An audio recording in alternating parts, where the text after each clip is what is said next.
Addiction to blame. Alan consulted with me because his wife of 18 years had threatened to leave him if he didn't stop blaming her all the time. He admitted to frequently blaming her in a variety of situations. He blamed her if he thought she made a mistake, if he thought she was wrong about something, if he was feeling alone, or even if he had a bad day at work. He blamed her for asking him questions when he didn't know the answer. He would sometimes even blame her if his golf game was off. He always blamed her when he felt judged by her, or when he didn't get her approval. While he freely admitted that he blamed her, he couldn't seem to stop, and he had no idea why he blamed her. As I explored various situations with Alan, it became apparent that he was not just blaming his wife. Alan was constantly blaming and judging himself. He would verbally beat himself up for mistakes, telling himself things like, "I'm such a jerk," and would often say very negative things to himself, such as, "Things will never get any better, I'm just a loser," or "I'm a big disappointment to myself." He would then feel angry and agitated as a result of abusing himself, but he never connected his anger with his self-judgment. Instead, he would dump his anger on his wife, or yell at other drivers on the freeway. It became apparent to Alan that he would not be able to stop blaming his wife until he stopped blaming and judging himself. His addiction to blaming others was a direct result of his self-abuse.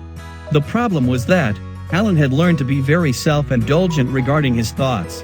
He let his thoughts run rampant, never stopping to discern whether or not what he was telling himself was the truth or was a lie. As a result, he was constantly allowing the wounded part of himself, his ego self, to be in charge.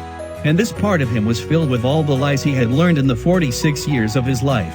Alan was appalled when he realized that all his anger at others was really his anger at himself for abusing himself. He was projecting onto others what he was doing to himself.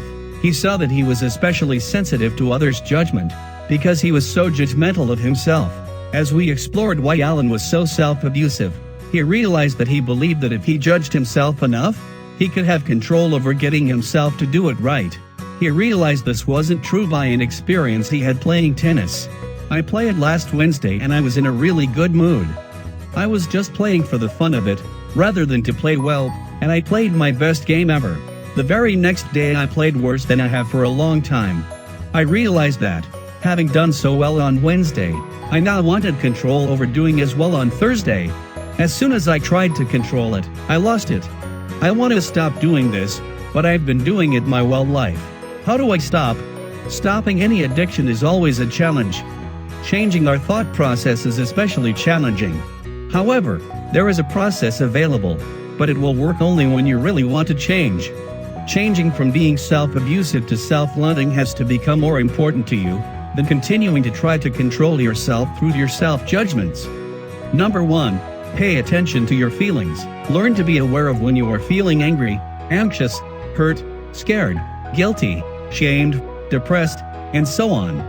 Number 2. Make a conscious decision to learn about what you are telling yourself that is causing your pain, rather than ignoring it, turning to substance or process addictions, or continuing to abuse yourself. Number 3. Ask yourself, what am I telling myself that is causing me to feel badly?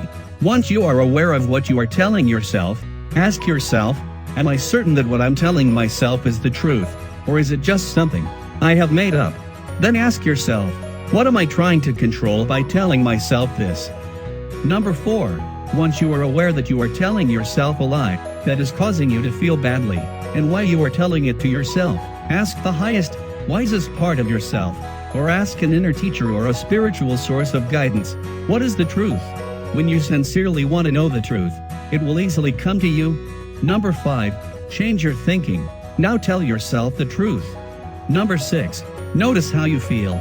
Lies will always make you feel badly, while the truth brings inner peace. Anytime you are not in peace, go through this process to discover what lie you are telling yourself. Eventually, with enough practice, you will be in truth and peace more and more of the time.